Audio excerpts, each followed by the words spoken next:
আসসালামু আলাইকুম। কেমন আছো সবাই? আশা করি ভালো। তো আজকের এই ভিডিওতে তোমরা যারা এইচএসসি পরীক্ষা দিবা 2024 সালের পরীক্ষার আর কিছুদিন বাকি আছে। তো এই কিছুদিনের মধ্যে তোমাদের আইসিটির যে একটা প্রথম এবং দ্বিতীয় অধ্যায়ে একটা সাজেশন আমি দিয়ে দিচ্ছি। এই সাজেশনটা অনুযায়ী তোমরা সুন্দরভাবে পড়বে এবং আমি এই সাজেশন অনুযায়ী ধারাবাহিকভাবেই ভিডিও আপলোড দিতে থাকবো, ওইগুলো একটু ফলো রাখবে। আমি ধারাবাহিকভাবেই ভিডিও আপলোড দিব। যেমন ধরো এই সিলেবাসে তোমাদের যে সিলেবাসটা দিয়েছে, শর্ট সিলেবাসে তোমাদের পরীক্ষা হবে।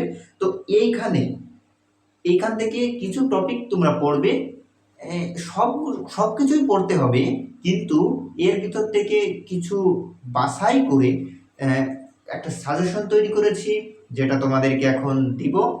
তোমরা একটু দেখো যে সাজেশনটা দেখো, সেই অনুযায়ী তোমাদেরকে আমি ভিডিও আপলোড দিতে থাকবো, তোমরা সেই ভিডিওগুলো একটু দেখবে, ঠিক আছে?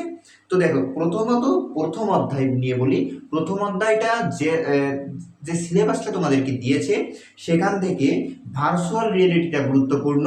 ভার্চুয়াল রিয়েলিটির সাথে আছে আর্টিফিশিয়াল ইন্টেলিজেন্স, ক্রায়োসার্জারি, রোবোটিক্স, এইবার তারপরে এইগুলো পড়বা। কিন্তু এই যেগুলো দাগায় দিচ্ছি সাজেশন আকারে, এগুলো একটু বেশি করে পড়বা।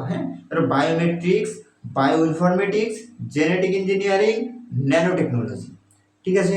তো আমি আরেকবার বলছি, ভার্চুয়াল রিয়েলিটি, আর্টিফিশিয়াল ইন্টেলিজেন্স, তারপরে কি genetic engineering, nano technology, cryosurgery, biometrics, এইগুলো একটু ভালো করে পড়বে। এখান থেকে প্রশ্ন আসার সম্ভাবনা অনেক বেশি, ঠিক আছে? তো এইটা গেল প্রথম অধ্যায়। তো এবার দেখো দ্বিতীয় অধ্যায়ে, এই দ্বিতীয় অধ্যায়ে তোমাদের যে ডেটা কমিউনিকেশন সিস্টেম ও নেটওয়ার্কিং, এই অধ্যায় থেকে তোমরা কি পড়বা এইটা একটু দেখো। ডেটা কমিউনিকেশন ও নেটওয়ার্কিং, কমিউনিকেশন সিস্টেমের ধারণা, এটা তোমাকে রাখতেই হবে।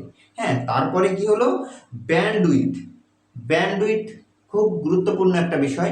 আমি তোমাদেরকে ব্যান্ডউইথ ভিডিও দিব, তোমরা সাজানো থাকবে, ওগুলো একটু সুন্দর করে দেখে দিও, ঠিক আছে?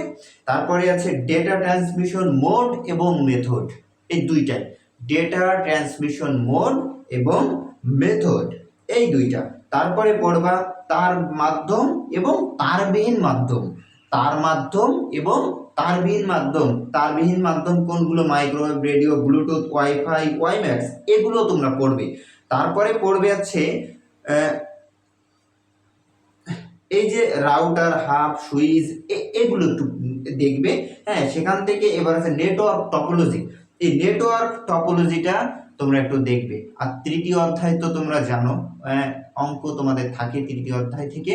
তৃতীয় অধ্যায় থেকে দুইটা সৃজনশীল তোমরা পাবা, সেখানে 3.1 সংখ্যা পদ্ধতি থেকে একটা, আর 3.2 ডিজিটাল ডিভাইস থেকে একটা, ঠিক আছে? তো প্রথম সংখ্যা পদ্ধতির ভিতরে বাইনারি যোগ বিয়োগটা একটু বেশি করে করবা, ওটা বেশি গুরুত্বপূর্ণ।